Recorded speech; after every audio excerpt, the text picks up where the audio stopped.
এই যে বন্ধুরা শুনছো, নতুন নতুন রোমান্টিক ভালোবাসার গল্প পেতে ও শুনতে চাইলে আমাদের সাগর অফিসিয়াল চ্যানেলটি সাবস্ক্রাইব করে বেল বাটনটি অন করে দিও। লাইক কমেন্ট করতে মোটেও ভুলবেন না কিন্তু। ধন্যবাদ সবাইকে। রেস্টুরেন্ট ভর্তি মানুষের সামনে ইমরেত ভাইয়া আমাকে ধুমায় একটা থাপ্পড় মেরে দিয়েছে। আমি গালে হাত দিয়ে চোখ নিচু করে দাঁড়িয়ে আছি, আরেক হাত দিয়ে চোখের জল মুছছি। পুরো নাম আদ্রিস চৌধুরী ইমরেত। দেখতে মাশাআল্লাহ তাদের বংশের সবচেয়ে সুদর্শন পুরুষ, সাথে লম্বার দিক দিয়েও। বয়স 28 ওনার। অলওয়েজ গম্ভীর মুখের আর ফর্মার লুকে থাকা ওনার অভ্যাস। কথা এত বেশি কম বলে যে সব কথার ওনার হ্যাঁ বা না এর মধ্যেই শেষ। ওনার কথার হেরফের যদি হয় ওনার বাড়িতে, তাহলে তো ওই দিন যুদ্ধ লেগে যায়। দেশের সফল ব্যবসায়ী প্লাস ডাক্তার হওয়ার সুবাদে তিনি বিভিন্ন বিজনেসম্যানদের কাছ থেকে তার মেয়ের জামাই হওয়ার অনেক প্রস্তাবও পেয়েছে। কিন্তু উনি মনে হয় সালমান খানের পথ অনুসরণ করতে চান, অর্থাৎ আজীবন সিঙ্গেল থাকার পণ করে বসে আছেন। আমি ফারা আক্তার নিধি, বয়স 19, এইবার অনার্স প্রথম বর্ষের স্টুডেন্ট। আমার বাবা মায়ের সাথে গ্রামে ছিলাম, কিন্তু গ্রামে যে মেয়েরা থাকে তাদের খুব দ্রুত বিয়ে দিয়ে দেয়। ওখানকার এক জমিদারের ছেলে রকি আমাকে একদিন স্কুল যাওয়ার পথে দেখেছিল। সেখান থেকে প্রচুর ডিস্টার্ব করত, যেখানে সেখানে মারামারি করত। কেউ আমার সাথে কথা বলতে আসলে ওর ভয়ে কেউ আমার সাথে মিশত না। একদিন রকির বাবা বিয়ের প্রস্তাব নিয়ে আসে। নাকচ করে দিতে পারছে না এই প্রস্তাব। করলে আমার বাবা মায়ের গ্রামে থাকা মুশকিল হয়ে যাবে। তবুও বাবা মা না করে দিয়েই জমিদার সাহেব কিছু না বলে চলে যান। কিন্তু তার ছেলে রকি এসে অনেক ঝামেলা করে, নানান হুমকি দিয়ে যায়। বাবা মা উপায়ন্তর না পেয়ে আমাকে তার খালাতো বোনের ছেলের কাছে, অর্থাৎ এই যমরাজ লোকটার কাছে ক্লাস 10-এ পাঠিয়ে দেন। পরিচয় তো হলো, এইবার চলুন এত সৃজনশীল থাপ্পড় খাওয়ার রিজনটাও জেনে আসি। ফ্ল্যাশব্যাক। ফ্রেন্ডদের সাথে কলেজ শেষে আড্ডা দিতে রেস্টুরেন্টে এসেছি। আমরা মোট 10 জন ছিলাম। তার মধ্যে আমাদের ছেলে ফ্রেন্ড ছিল 4টা আর আমি সহ মেয়ে ছিলাম 6টা। সবাই খুব মজা করতে করতে রেস্টুরেন্টে আসছি। খাবারের টেবিলে বসে খাবার অর্ডার দিয়ে বসে আছি। আমি রেস্টুরেন্টে আসলেই চাউমিন খাবই খাবো। চাউমিন খাওয়ার জন্য আমি টাকা খরচ করি না, হেঁটে বাড়িতে চলে আসি। আমি চাউমিন অর্ডার দিয়ে বাকিরা তাদের অর্ডার দিয়ে বিভিন্ন গল্পগুজব করতে ব্যস্ত ছিলাম। আমি বরাবরের মতো চঞ্চল স্বভাবের মেয়ে, প্রচুর কথা বলতে ভালোবাসি। তবে কেউ যদি ক্লোজ হয়ে যায় তবে, না হলে আমি অপরিচিতদের কাছ থেকে সবসময় দূরে থাকি। রেস্টুরেন্টটা 5 স্টার হওয়ার সুবাদে নামি দামি বিজনেসম্যানরা এখানে মিটিংয়ে আসেন। বড়লোক বাপের পোলারা ছুচকি মাইয়া পটাইয়া কেউ ডেটেও আসে। কিন্তু ভাই, প্রেমে পড়তে পারলাম না কেন এখনো, এই নিয়ে আফসোস করি। তার মানে এই না যে আমার ব্যাচেলর লাইফ খুব দুঃখের। আমি আমার ব্যাচেলর লাইফ নিয়ে খুব খুশি।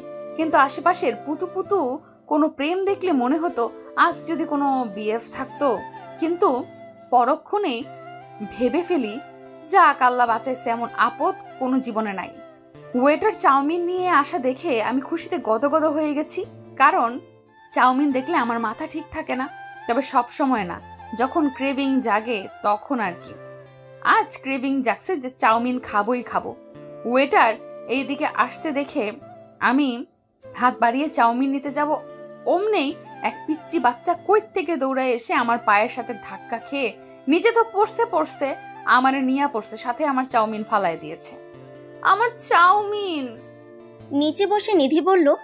উপরে তাকিয়ে দেখলো স্যুট পরা এক লোকের মাথায় চাউমিন পড়ে গেছে। লোকটি যখন ঘুরে তাকালো, নিধির কলিজা গলার কাছে চলে আসছে। কারণ চাউমিনটা আর কারোর মাথায় না, যমরাজের মাথায়, থুকু ইমরেতের মাথায় পড়েছে। নিধিকে তার ফ্রেন্ড শামীম তুলে উঠালো। নিধি উঠে দাঁড়িয়ে পড়লো, চলার শক্তি নাই। ইমরেতের চোখ দেখে মনে হচ্ছে আগুন বের হচ্ছে। সামনে এসে নিধিকে এক থাপ্পড় দিল।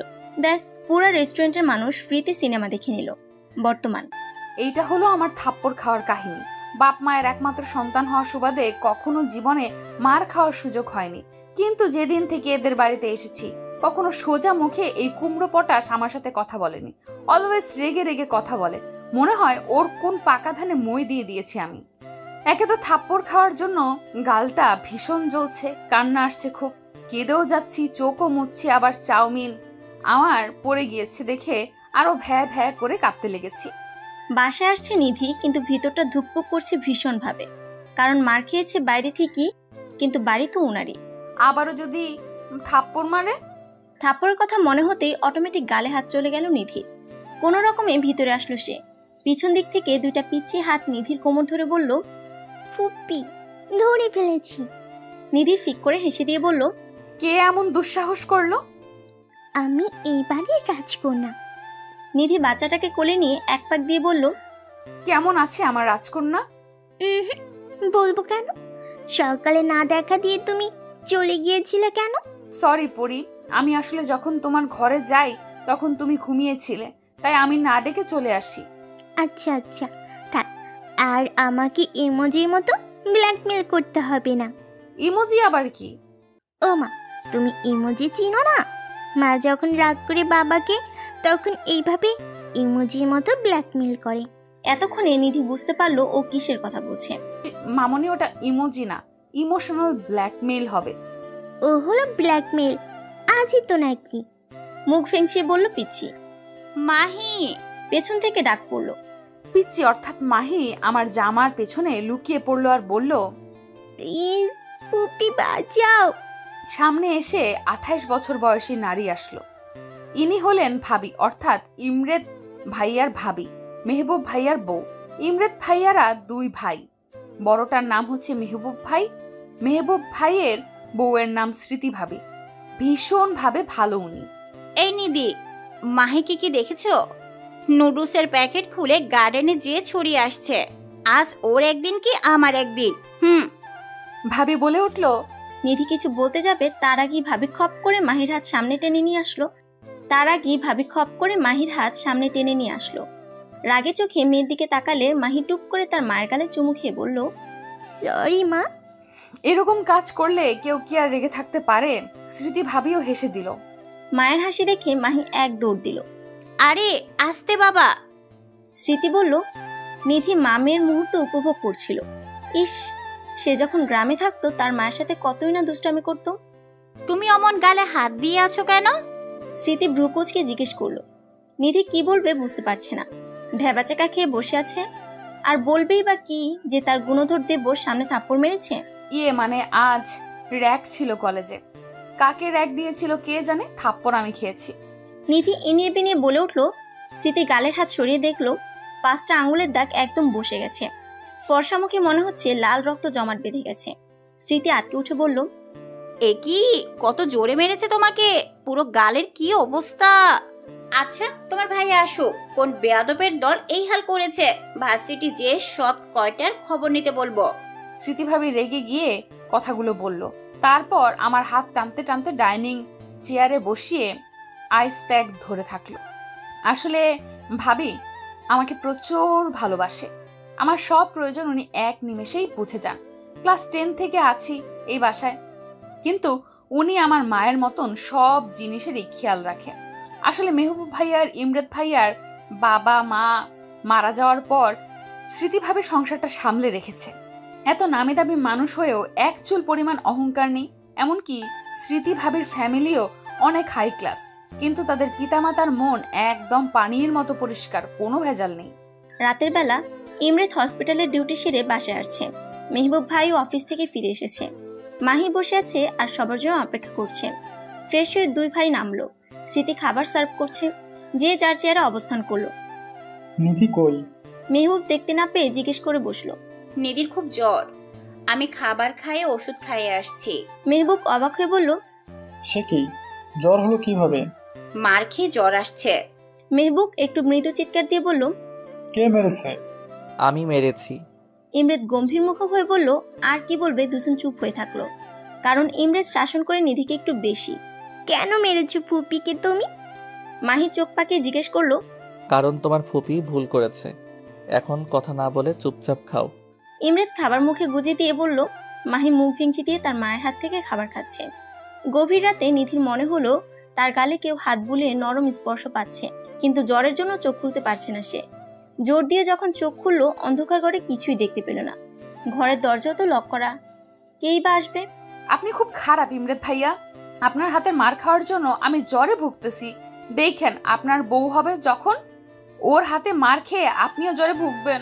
নিধির জ্বরের ঘরে বিড়বিড় বলাটা কারো কানে যেতে ব্যক্তিটি অন্ধকারের মধ্যে বাঁকা হাসি দিল। সকালবেলা নিধির ঘুম ভাঙলো বেলা 12টায়। জ্বর কমলো, শরীরের দুর্বলতা এখনো যায় নাই। মনে হচ্ছে কতই না চালের বস্তা তুলেছে যে শরীরটা ভার হয়ে আছে। ফ্রেশ হয়ে নিচে গেল। স্মৃতি ভাবি বসে বসে কাজ দেখিয়ে দিচ্ছে নতুন মালিদের। পুরনো মালি চলে গিয়েছে বয়স হওয়ার কারণে, আর পারছে না কাজ করতে। এই জন্য তুমি ডাইনিং এ যাও, আমি আসছি। স্মৃতি ভাবি বলল। নিধি মাথা নাড়িয়ে চলে গেল। কিছুক্ষণ বাদে সামনে পরোটা দিল ভাবি, কিন্তু মুখে দিতেই তিতা লাগলো। মনে হয় জ্বরের মুখে, এই জন্য খেতে পারলাম না। তখন ভাবি স্যুপ করে দিল। মাহিও স্কুলে গেছে, নয়তো ওর সাথে মজা করা যেত। কল বাজছে, দেখলাম শামীম ফোন দিয়েছে। বল। শামীম বলল, আসিস নিজে কলেজে? নিধি ক্ষীণকণ্ঠে বলে উঠল, জ্বর হয়েছে রে, এই জন্যই আসিনি। এদিকে একটা আননোন নাম্বার থেকে নিধির ফোনে কল এসেই চলেছে। নিধি দেখেও অ্যাভয়েড করলো, যেহেতু চেনে না, দেখেও কি হবে। বেশ কিছুক্ষণ কথোপকথন চলল। যে ব্যক্তিটি ফোন দিয়ে বারবার ওয়েটিং পাচ্ছিল সে রাগে সজোরে গ্লাস ভেঙে ফেলল। সন্ধ্যাবেলা নিধি আরামসে শুয়ে ফেসবুক চালাচ্ছে। নিউজ ফিডে এটা সেটা ফানি ভিডিও দেখছে আর হাসছে একটু পর পর। ইমরাত নিধির রুমে এসে যখন দেখলো নিধি ফোনে কি দেখছে আর হাসছে, তখন নিধির কাছে সে ফোনটা নিয়ে সজোরে ফেলে টুকরো টুকরো করে দিল। আল্লাহ, আমার ফোন! নিধি তড়িঘড়ি করে ফোন তুলতে গেলে ইমরাত হ্যাঁচকা টান দিল। যেহেতু কাজের সময় তোমাকে পাওয়া যায় না, ফোনও তোমার কাছে থাকবে না। ইমরাত দাঁতে দাঁত চেপে কথাগুলো বলে হনহন করে বেরিয়ে পড়ল। নিধির চোখে জল এসে গেছে। কেন তাকে দেখতে পারে না এই লোক? কি করেছে সে তার? ভাঙা ফোন হাতে নিয়ে বসে বসে কাঁদছে নিধি। নিধি অনেকক্ষণ যাবৎ ঘর থেকে বের হয়নি, আর বের হবেও না সে। কি পেয়েছে কি? হ্যাঁ, ওনার বাড়িতে থাকি বলে এমন বিহেভ করবে? থাকবো না, কাল হোস্টেলে সিট খুঁজবো।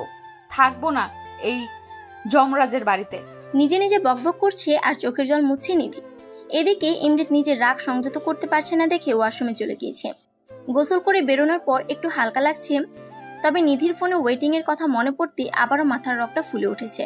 রাতের বেলা ডাইনিং এ যেয়ে ইমরাত দেখলো নিধি খেতে আসেনি। নিধি কই? ইমরাত গম্ভীর মুখে স্মৃতিকে প্রশ্ন করলো। ভাইও আসবে না, তুই খেয়ে নে। ঘরে বসে মাহি আর নিধি মিকি মাউস দেখতেছে। মেহবুব বলে উঠলো স্মৃতি বলার আগে। রাগে গাটা আরো রিরি করে উঠলো ইমরাতের। কোনো রকমে দাঁতে দাঁত চেপে মুখের ভিতরে খাবার গুজে উপরে চলে গেল। এদিকে মেহবুবের নজর গেল স্মৃতির শাড়ি ভেদ করে পেটের উপর। চট করে শয়তানি করার বুদ্ধি মাথায় আসলো তার। পানি হাতে নিয়ে স্মৃতির পেটে হাত রাখলো মেহবুব। এরকম আক্রমণে স্মৃতি চিৎকার দিতে যেও থেমে গেল। বুঝলো বাহিরে আছে, চিৎকার দিলে খারাপ দেখায়। কটমট করে মেহবুবের দিকে তাকালো। সে খুব মনোযোগ দিয়ে চিকেন খাচ্ছে। এদিকে মেহবুব ভিজা হাত সরায়ও না, ভিতর ভিতর পৈশাচিক আনন্দ নিচ্ছে। স্মৃতি টেবিলের নিচ দিয়ে দিল এক গুতা মেহবুবের পায়ে। মেহবুব ব্যথাতে বলে উঠল। স্মৃতি দেখলো মেহবুব হাত সরাই দিয়েছে দেখে হাফ ছেড়ে বাঁচলো। আরেকবার এমন করলে তোমার সব কয়টা হাড় ভেঙে দিব আমি। রাগে গিজগিজ করতে করতে ডাইনিং ত্যাগ করলো স্মৃতি। মেহবুব শয়তানি হাসি দিয়ে বলল, লেটস সি বেবি, রুমে যাও, তোমার কপালে কি আছে তখন দেখবে। ইমরাত সার্জারি নিয়ে একটু কথা বলছে অফিসের লোকের সাথে। কাল সকালে একটা বড় অপারেশন করতে হবে তাকে। বড় অপারেশন সব ইমরাত করে, ইমার্জেন্সি ছাড়া যায় না সে হসপিটালে। বাকি সময় ব্যবসায়। লোকজন ভাবে এত ট্যালেন্ট কিভাবে আসে, দুই দিক সামাল দেয়। ইমরাত কথা বলতে বলতে চোখ আটকে গেল সামনের ব্যালকনিতে। সামনের ব্যালকনিতে নিধি ইজি চেয়ারের উপর গুটিসুটি মেরে মাহিকে বুকের উপর রেখে ঘুমিয়ে গেছে। ইমরাত প্রয়োজনীয় কথা শেষ করে মাহির রুমে রওনা দিল। মাহির রুমে গিয়ে ইমরাত দেখলো মাহিকে বুকে চেপে নিধি ঘুমিয়ে আছে।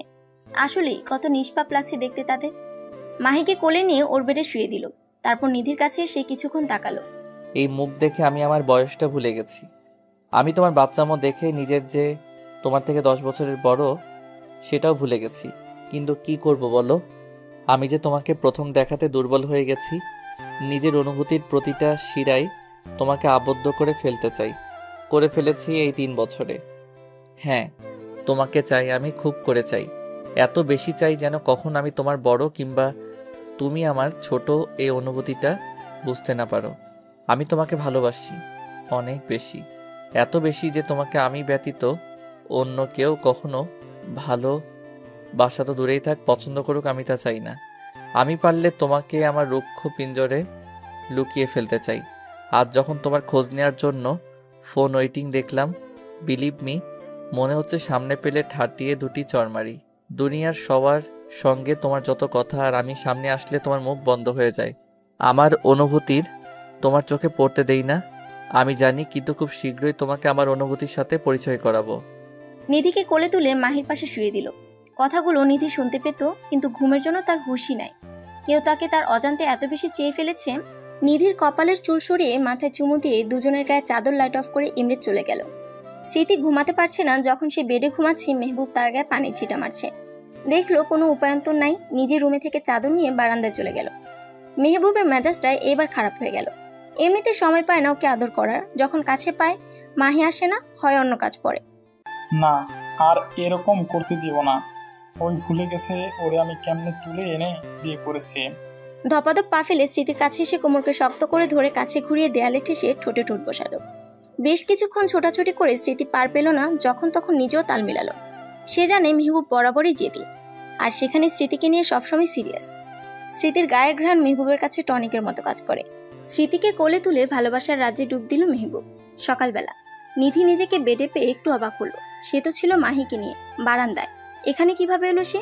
মাহির দিকে তাকিয়ে দেখে সে এখনো ঘুমে কাদা। 4 বছরের মাহি, তার মা বাবার মতো গায়ের রং পেয়েছে, দেখতেও পুতুল। মাহির কপালে চুমু দিয়ে নিজের রুমে গেল ফ্রেশ হতে। ইমরিত তাড়াতাড়ি নাস্তা সেরে সার্জের জন্য বেরিয়ে পড়েছে সকাল সকাল। মেহবুব এখনো স্মৃতিকে জড়িয়ে ধরে ঘুমিয়ে আছে। কিছুক্ষণ আগে মেহবুবকে ঠেলে উঠতে যেয়ে স্মৃতি এক দফা কামড় খেয়ে শুয়ে আছে। আরেকবার যদি এরকম করো, গতকাল রাতে যেমন রেস্ট দেই নাই, আজ সারাদিনও তাই হবে। এই বলে মেহবুব স্মৃতির বুকে মুখ গুজে ঘুম। সকালে নিধি উঠে সবার জন্য নাস্তা বানালো। সে ভাবলো সবাইকে চমক দিবে যে সেও পারে। এদিকে নিধি ফ্রেশ হয়ে ক্যাম্পাস যায়, আর সেখানে যোগাযোগ করে হোস্টেলের সিট ফাঁকা আছে কিনা খোঁজ খবর নেয়। বন্ধুরা ফোন দিয়ে পায় না নিধিকে, এই জন্য জিজ্ঞেস করছে ফোন অফ কেন।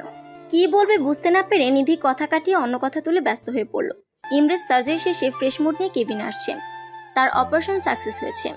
এমন কোনো রেকর্ড নাই যে সে হিট করে নাই। কোনো অপারেশন তার আনসাকসেসফুল হয় নাই। নিধির ফোন ভেঙে দিয়েছি, আজ ওর জন্য ফোন কিনবে। বেচারি গান না শুনে থাকতে পারে না। ফোন নাই কিভাবে যে আছে। বাসার লোকের সাথে সে ল্যান্ডলাইনে কথা বলল। আমার দেয়া ফোন নিবে না জানি আমি, স্মৃতি ভাবিকে দিয়ে দেয়াবো। বাঁকা হাসি দিয়ে ভাবছে ইমরেত। ফোন বাজছে ইমরেতের। রিসিভ করে দেখলো তার গার্ডেন নাম্বার এটা। স্যার, নিধি ম্যাম হোস্টেলে সিট খুঁজছে, বেশ কয়েকজনকেও বলেছে। এখন ওর স্বামী ফ্রেন্ডের সাথে বসে বলছে যে করেই হোক সিট খুঁজে দিতে। গার্ডটি বলল। গার্ডের কথাগুলো শুনে ইমরেতের ভালো মুডটা নিমিষে বিষে পরিণত হলো। মাথার মধ্যে মনে হচ্ছে দপ করে আগুন জ্বলে উঠলো। রগগুলো কেমন চারা দিয়ে উঠেছে। আজ এর ভিত করেই ছাড়বে সে।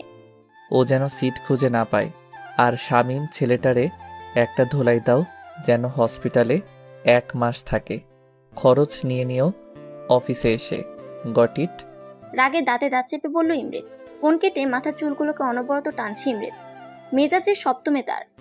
সিট খুঁজে বের করাচ্ছি তোমার আমি। অ্যাপ্রন খুলে গাড়ির চাবি নিয়ে বেরিয়ে পড়ল। কলেজ। নিধি কলেজের সামনে রিক্সার জন্য ওয়েট করছে সে, কিন্তু এই ভর দুপুরে সে রিক্সা পাচ্ছে না। এমনিতেও হোস্টেলের সিট খোঁজার চক্করে অনেক লেট হয়ে গেছে। নিধির সামনে একটা গাড়ি এসে থামলো। নিধি দেখে অ্যাভয়েড করলো। কিছুটা দূরে সরে সে আবার রিক্সা খোঁজার জন্য ব্যস্ত হয়ে পড়লো। গাড়ির ভিতরে মানুষটা বেরিয়ে এসে নিধির হাত এত শক্ত করে ধরলো, টেনে হিঁচড়ে নিয়ে যাচ্ছে। গাড়ির ভিতরে মানুষটা আর কেউ নয়, ইমরেত।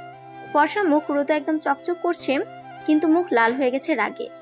আরে ইমরাত ভাইয়া ছাড়েন, কই নিয়ে যান ভাইয়া, আমি যাব না। আজব লোক, আপনি শুনতে পান না? নিধি বলেই যাচ্ছে আর হাত মুচড়াচ্ছে। ইমরেত নিধির মুখে ভাই ডাক শুনলে আরো খেপে যায়, কিন্তু কিছু বলেনি এতদিন। আজ এমনিতে মেজাজ গরম, ভাইয়া ডাক শুনে আরো চেতে গেছে সে। গাড়ির দরজা খুলে নিধিকে ধাক্কা দিয়ে বসালো। নিধি হাতে ব্যথা পেলেও ভয়ে কিছু বোঝে না, কারণ ইমরেতের এই রূপ কখনো সে দেখেনি। ইমরেত নিজেও গাড়িতে বসে পড়ে।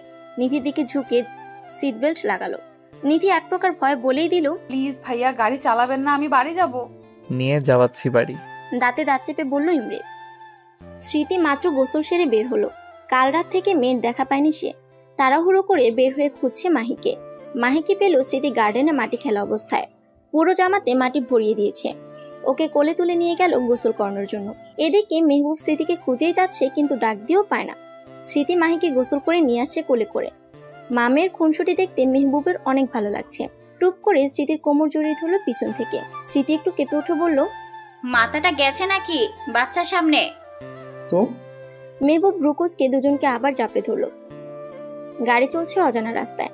ধুকপুক করছে নিধির মন। কিছু বলতে গেলেই ইমরেত চোখ পাকিয়ে তার দিকে তাকাচ্ছে। এমন লোক দেখে ভয়ে তার জান এতটুকু হয়ে গেছে। একটু ঢোক গেলে নিধি ডাকলো ইমরেতকে। ভাইয়া। ইমরেত গাড়ি থামালো, জোরে ব্রেক কষে। রক্তিম চোখ নিয়ে তাকালো নিধির দিকে। নিধি ইমৃতের ওই চোখগুলো দেখে একটা শুকনো ঢুক দিল। কেন যে হাতে ধরে নিজের কপালে নিজে ফাটাতে যায় সে, মনে মনে ভাবছে নিধি। ইমৃত ঝুঁকে আসে নিধির দিকে। এমন কাছে আসা ইমৃতের নিধি কেমন যেন একটু ভরকে যায়।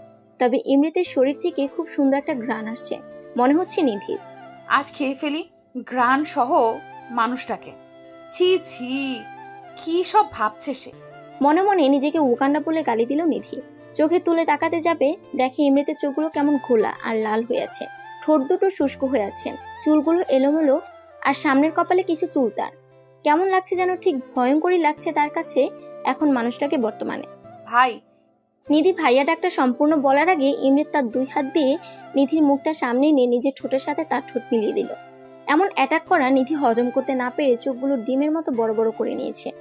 ইমৃতের এক হাত নিধির কোমরে চলে গিয়েছে, আরেক হাত নিধির চুলটা শক্ত করে ধরে আছে।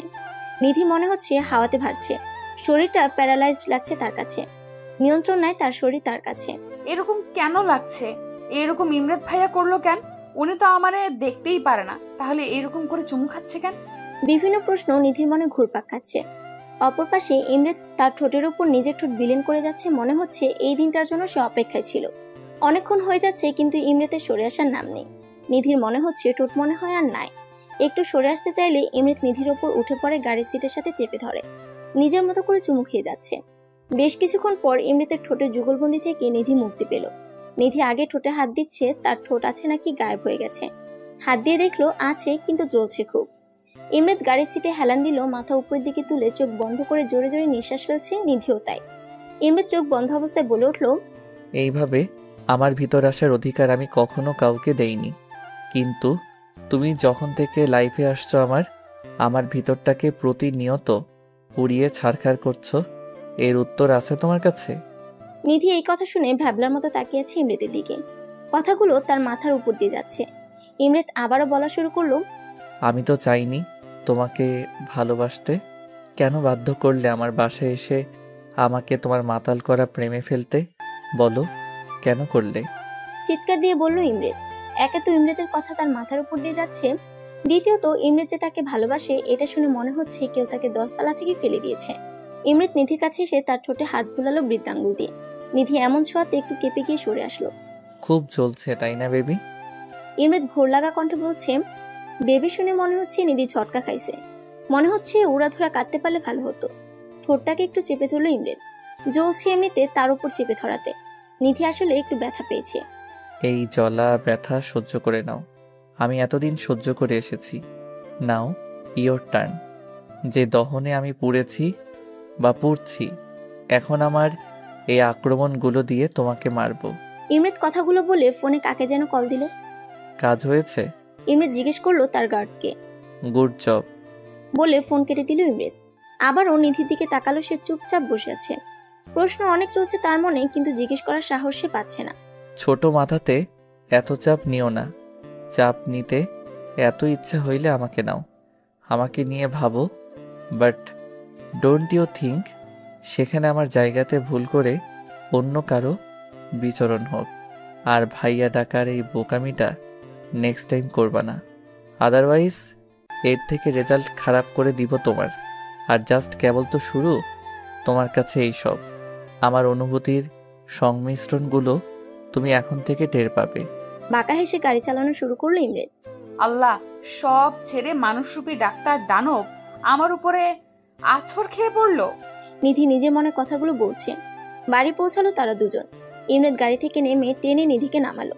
নিধি এক প্রকার রোবটের মতো ইমৃতের সাথে হাঁটছে। হাত ছোটাতে চাইলে ইমৃতের এক ধমক। সাহস দেখানোর ভুল করো না। মাহি দেখেছে তার ছোট চাচু কিভাবে তার নিধি ফুফিকে উপরে নিয়ে যাচ্ছে। সে তখন লিভিং রুমে রং পেন্সিল দিয়ে কাগজ কলমে কি যেন আঁকছিল। নিধি রুমে সে নিধিকে সামনে দাঁড় করালো, আয়নার সামনে ইমৃত। এই যে এখানে তোমার অবস্থান, আর এখানেই থাকতে হবে তোমাকে। কানে গেছে? না গেলে ঢুকিয়ে নাও। হোস্টেলের সিট খোঁজা কিংবা অন্য জায়গাতে শিফট হওয়ার কথা মাথা থেকে বের করে ফেলো। আর মাইন্ড ইট, আমার কথা খেলাপি করলে আমার নেক্সট অপারেশনের শিকার তুমি হবে। আর ওইসব সো কল্ড ছেলের বন্ধুদের সাথে মিশা বন্ধ। আর কারো পাশে যদি বসতে দেখি অবস্থা খারাপ করতে 0 সেকেন্ড ভাববো না আমি। ইমৃত কথাগুলো বলা শেষে নিধির বাম হাতে একটা কামড় দিয়ে চলে গেল। নিধি হাত চেপে ধরে বলল, আস্ত একটা সার্জার ডাক্তার রাক্ষস। ইমরেত দরজা থেকে হালকা মুখ করে বের করে বলল, অনলি ফর ইউ বেবি। নিধি মুখে হাত দিল, সাথে সাথে ইমরেত চোখ টিপ দিয়ে চলে গেল। নিধি গোসল সেরে অনেকক্ষণ আগে থেকে ঘরে বসে আছে, দরজা লক করে। তার সাহস যাচ্ছে না বাহিরে যাওয়ার। বাহিরে গেলে ওই যমরাজ তাকে আবার ধরবে। নিধি চুলে গামছা পেঁচিয়ে বসে আছে, ভালো লাগছে না কিছু তার। ফোনটাও নেই যে অনলাইনে কিছু দেখবে সে। ইমরেত গোসল সেরে নিচে গেল, কিন্তু সবাই নিচে থাকলো, নিধি নিচে নামে নাই দেখে একটু ব্রু কুচকাল। মামনি, তুমি একটু উপরে যাও, গিয়ে তোমার নিধি ফুপিকে ডেকে নিয়ে আসো তো। আমি কেন যাব? তুমি যাও, ফাইট হয়েছে তোমাদের। মাহি এক নাগারে প্রশ্ন করলো। নিধির সাথে থেকে থেকে প্রশ্নের ঝুড়ি হয়ে গেছে মাহিও। মাহি ইমরেতকে ঝাঁকিয়ে জিজ্ঞেস করলো, বলো না। কিছু না রে মা। আচ্ছা তুমি যেও না, আমি যাই। মুখ বেঁকিয়ে মাহি বলল, না, পিনহা করেছে, রুমে যেন কেউ না আসে। কেন? পুপির মাথা ব্যথা করছে, ঘুমাবে। ইমরেত জানে নিধি কেন নিচে নামছে না। বেশি কিছু বললো না, জাস্ট তার ভাই ভাবিকে ডেকে জানালো তার কিছু কথা আছে জরুরি ভাবে। মেহবুব, স্মৃতি আর ইমরেত ডিনার সেরে লিভিং রুমে যেয়ে বসলো কফির মগ নিয়ে। মেহবুব বলল, বল তোর জরুরি কথা। ইমরেত পায়ের উপর পা তুলে কফির মগে চুমুক দিয়ে বলল, ভাইয়া, নিধি হোস্টেলের সিট খুঁজতে বেরিয়েছিল। সে কি? কেন? স্মৃতি একটু জোরে বলল। আস্তে। মেহবুব বলে উঠলো। স্মৃতি দমে গেল, চোখে ইশারায় নানান প্রশ্ন ঘুরপাক খাচ্ছে ইমরেতের। আমি ওর ফোন ভেঙে দিয়েছি এই জন্য, এর আগের দিন থাপ্পড় মেরেছিলাম ওই জন্য। ইমরেত আরামসে কথাগুলো বলল। রিজন? মেহবুব আর স্মৃতি জানে ইমরেত নিধিকে দেখার পর থেকে ভালোবাসে, কিন্তু কখনো প্রকাশ করেনি সে। নিধির উপর জোর খাটানো, তাকে বকা দেওয়া সবকিছুই তারা বুঝতো, কিন্তু ইমরেত বিষয়টা এড়িয়ে চলছে বরাবরই। ভাইয়া, ওই ভুল করেছে এক হোস্টেল খুঁজে, আর সেটা ছেলে ফ্রেন্ডদের হাতে দিয়ে। আর সেদিন আমার মাথায় চাউমিন ফেলেছে, ওর ওই ছেলে ফ্রেন্ড তাকে তুলেছে। আবার সেদিন আমি ফোন দিয়ে ওয়েটিং পেয়েছি, পরে জেনেছি ওর ছেলে ফ্রেন্ড কল দিয়েছিল, আর আমি যে কল দিয়েছি ওর চোখে পড়ে নাই। আমি ছাড়া অন্য কোনো ছেলের সাথে কথা বলতে পারবে না, এই জন্য ফোন ভেঙে দিয়েছি। রাগের চোখ মুখ শক্ত করে বলল ইমরেত। মেহবুব জিজ্ঞেস করলো, সে তো ঠিক আছে, কিন্তু তুই কি ওকে বলছিস তোর মনের কথা? ইয়া। ইমরেত ভাবলেশীন হয়ে উত্তর দিল, অ্যাকসেপ্ট করেছে নাকি?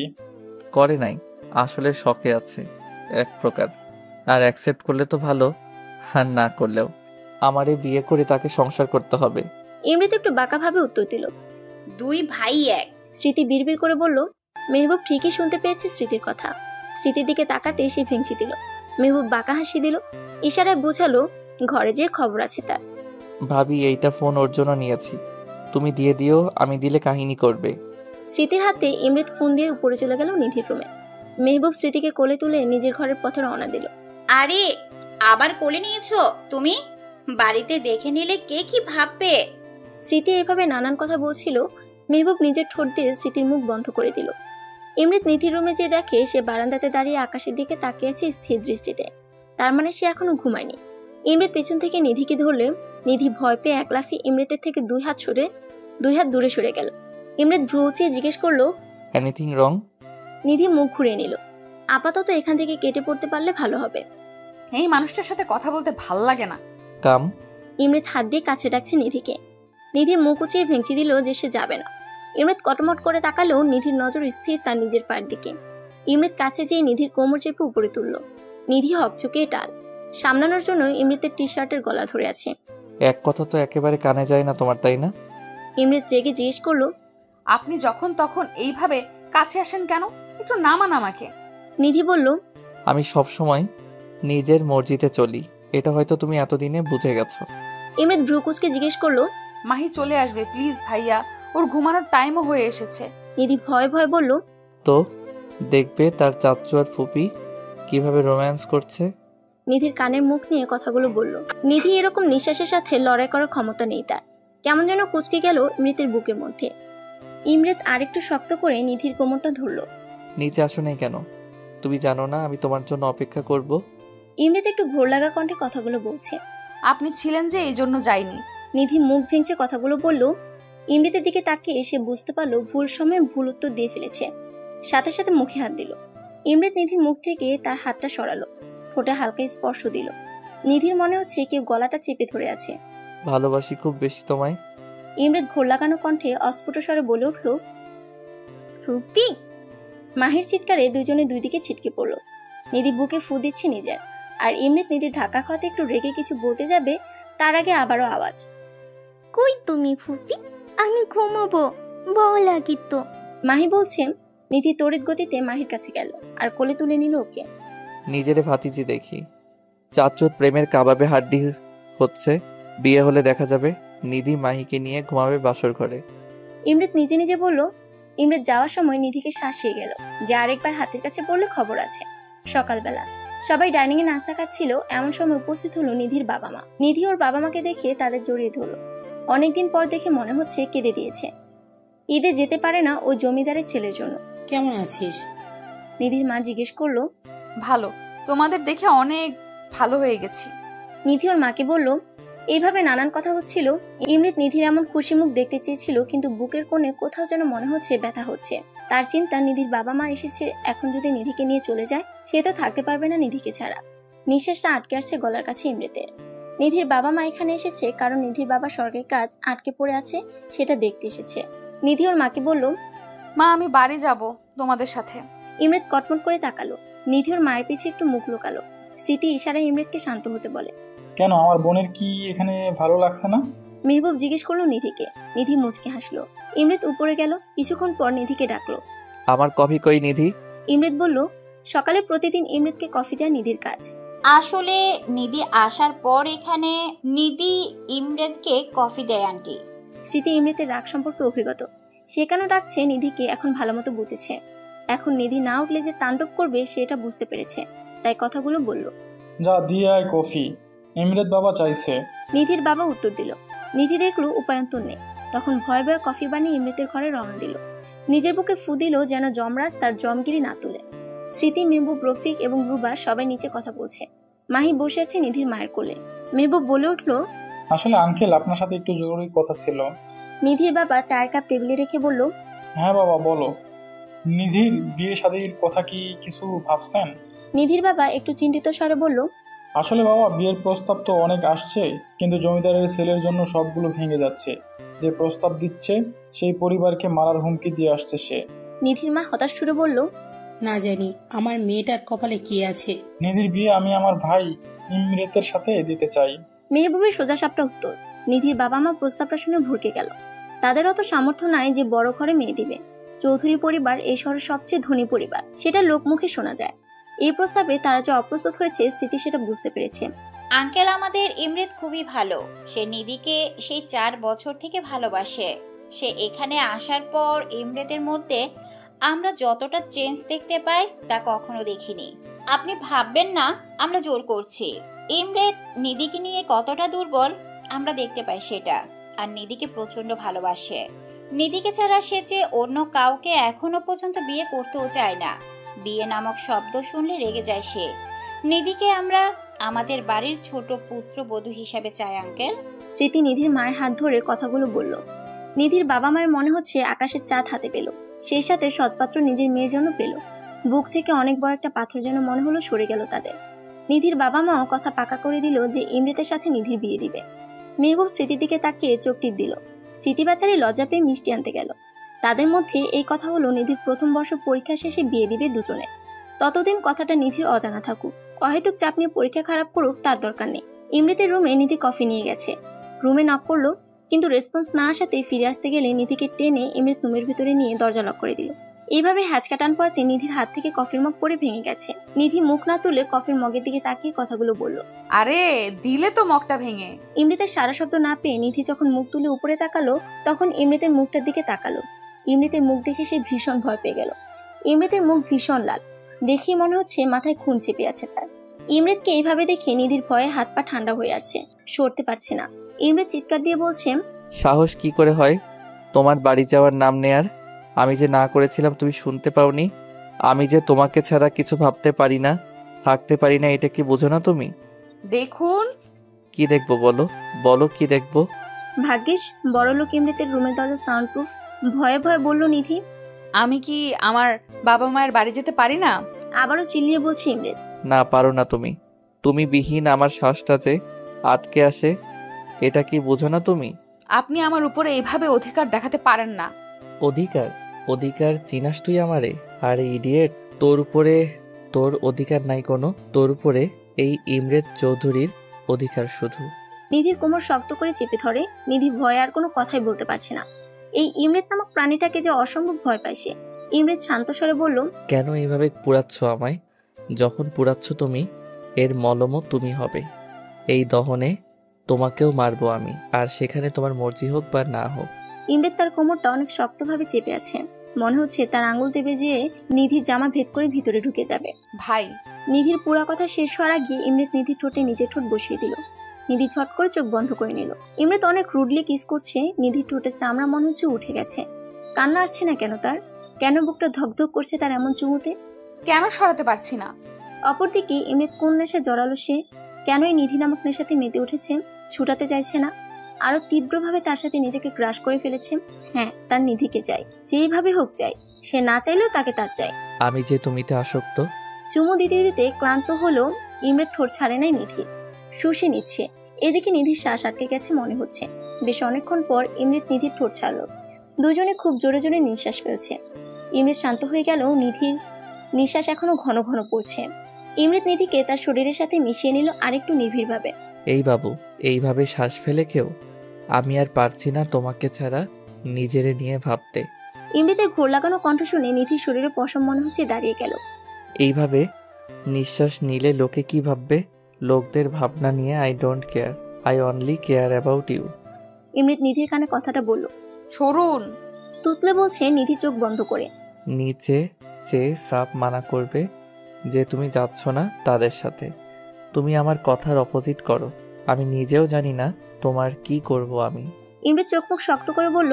নিধির ঠোঁট মুছে দিল ইমরেত আলতো করে। নিধি এমন ছোঁয়াতে শিউর উঠল। নিধি বাইরে যাওয়ার জন্য পা বাড়ালে ইমরেত পিছন দিকে নিধিকে ধরে ওর ঘাড়ে মুখ ডুবায়। নিধি থরথর করে কাঁপছে। তোমার ঘ্রাণে, তোমার ঠোঁটে, তোমার চুলে মাদকতা কাজ করে আমার জন্য। আর এই মাদকতাতে আমি তীব্রভাবে আসক্ত। ছুটবে না কখনো, আর না আমি ছুটাতে চাই।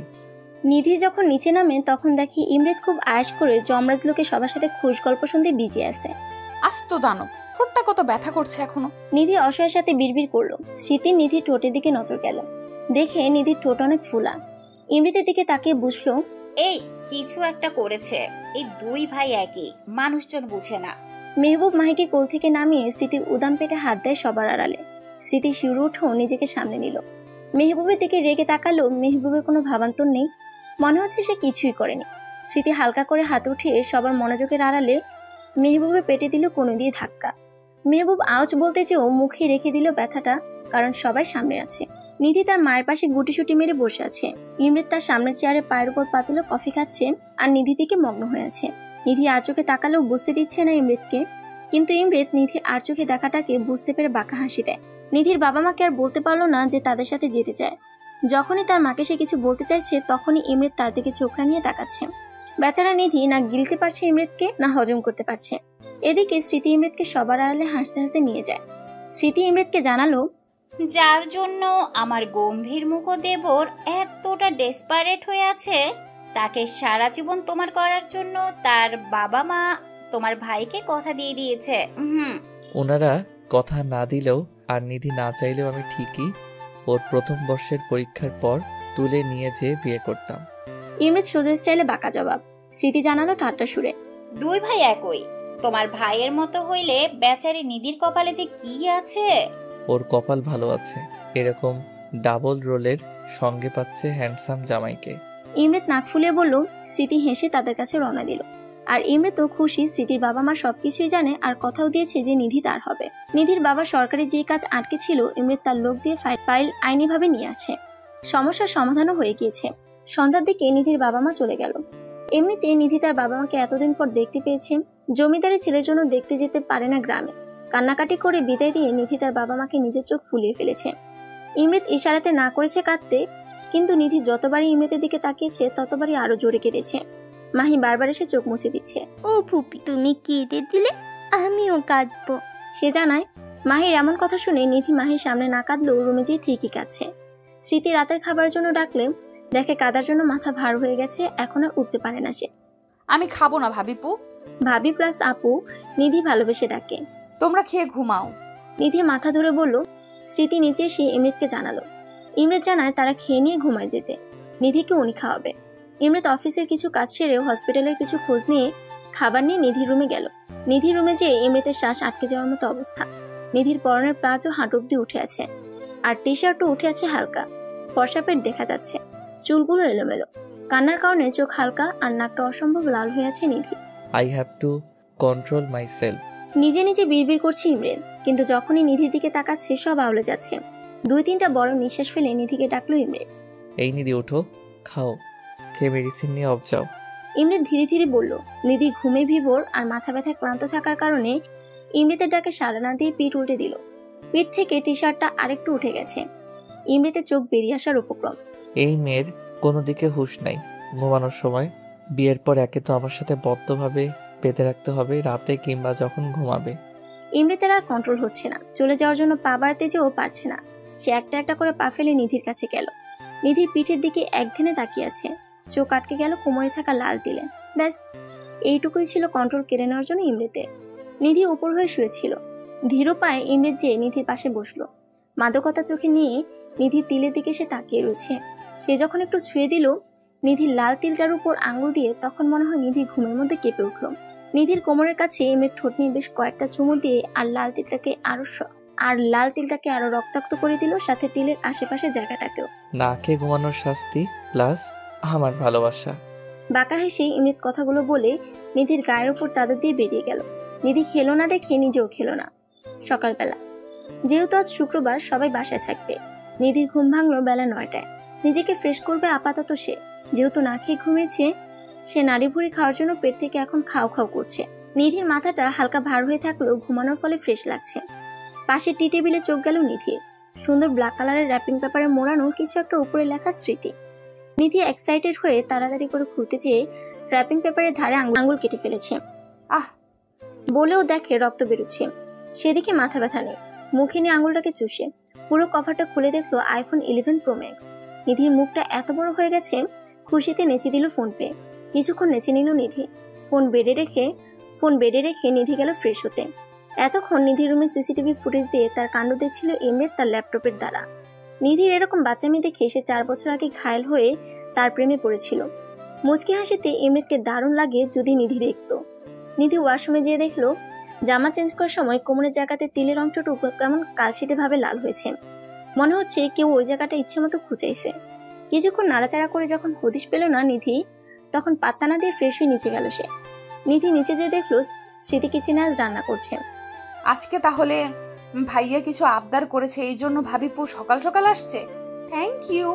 স্মৃতিকে পেছন থেকে ধরে নিধি বলল। আচমকা ধরাতে স্মৃতি ভয় পেলেও নিধির বাচ্চামো দেখে হেসে দিল।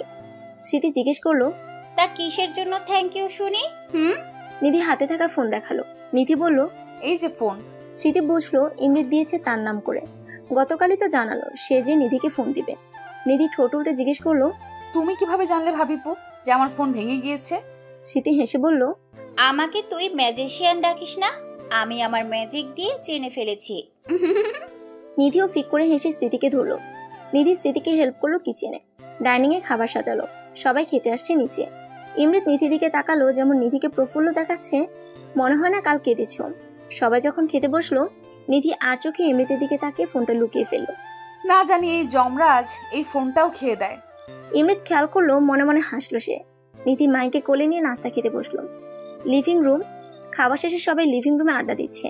নিধি মাহির সাথে খেলাতে ব্যস্ত। ইমৃত নিধিকে দেখতে ব্যস্ত আর মেহবুব স্মৃতিকে জ্বালাতে ব্যস্ত। এমন সময় এক ফ্যামিলি তাদের লিভিং রুমের এরিয়াতে উপস্থিত হয়। গার্ড এসে জানালো যখন ইমৃতকে, তখন সে পারমিশন দেয় আসার জন্য। ধনাঢ্য পরিবার থেকে এসেছে তা বুঝলো তাদের গেটআপ দেখে। নিধি উঠে চলে গেল মাহিকে নিয়ে। সবাই নিজেদের মতো কুশলাদি করলো। ইমৃত বসে নিজের ফোন গুতাচ্ছে। ভদ্রলোক জানালো, আসলে যে জন্য আমরা এসেছি সেটাই বলি এখন। মেহবুব বলল, জি অবশ্যই বলুন। আসলে যে মেয়েটি এখন থেকে উঠে চলে গেল, তাকে আমার ছেলে কলেজের রাস্তা পার হওয়ার সময় দেখেছে। ইনফ্যাক্ট বিয়ে করার জন্য এক প্রকার অস্থির হয়ে গেছে। তাই ও মেয়ের জন্য আমার ছেলের বিয়ের প্রস্তাব নিয়ে এসেছি। আমার ছেলে আসতে চেয়েছিল, কিন্তু ওর জরুরি বাইরে যাওয়া লাগবে, এর জন্য আসতে পারেনি। নিধিকে মিন করাতেই ইমরিত তখনই চোখ তুলে তাকিয়েছিল।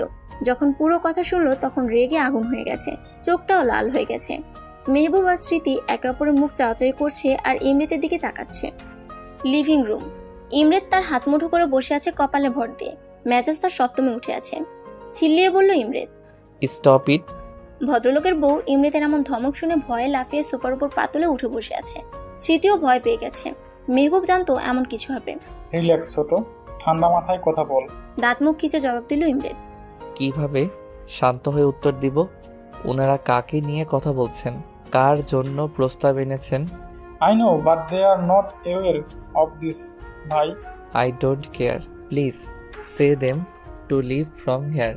ভদ্রলোকের বউ জিজ্ঞেস করছে তার স্বামীকে, ওগো এই ছেলে কি পাগল হয়ে গেছে?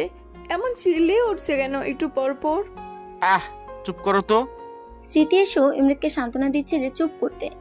ইমরিত চিল্লিয়ে বলছে, এই আপনারা এখনো বসে আছেন, উঠে যান এখান থেকে।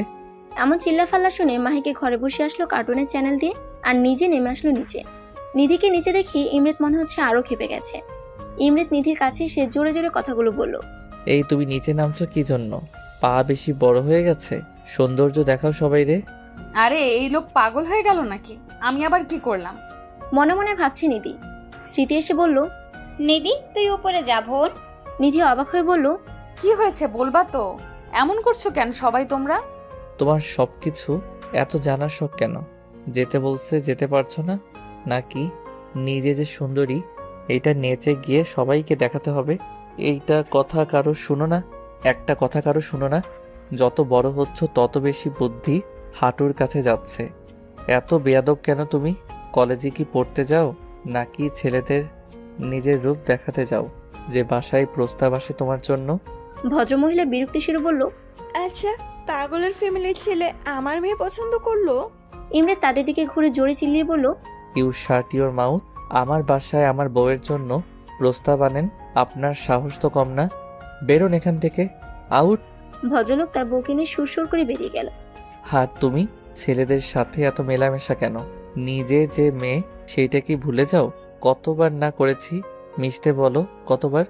আসলে আমারই ভুল হয়েছে, এমন অল্প বয়স্ক মেয়েকে আমি ভালোবেসেছি। মাথায় একটু বুদ্ধি নাই, ঢ্যাং ঢ্যাং করে নিচে নেমে চলে এসেছে। ইমরিত নিধির বাহু ধরে কথাগুলো বলছে। নিধির চোখ দিয়ে গলগল করে পানি পড়ছে। এতগুলো কথা সে প্রথম শুনলো ইমরিতের থেকে। হ্যাঁ, সে জানে ইমরিত তাকে দেখতে পায় না, কিন্তু তার মানে তাকে নিয়ে এত তিক্ততা?